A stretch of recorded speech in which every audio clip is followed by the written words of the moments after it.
नमस्कार.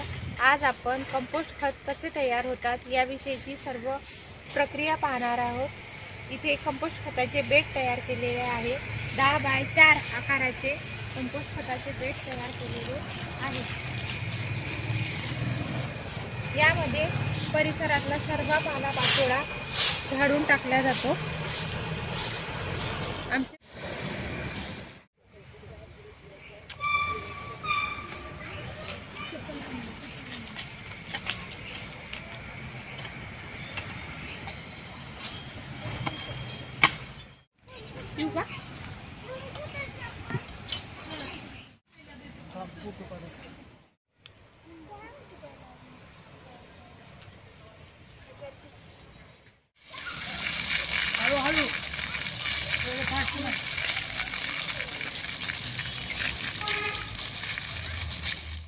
आणखी एका बारीक चाळणीतून आपल्याला हे खत काढून घ्यायचे आहे आणि त्यानंतर हे खत पूर्णपणे तयार झालेले आहे.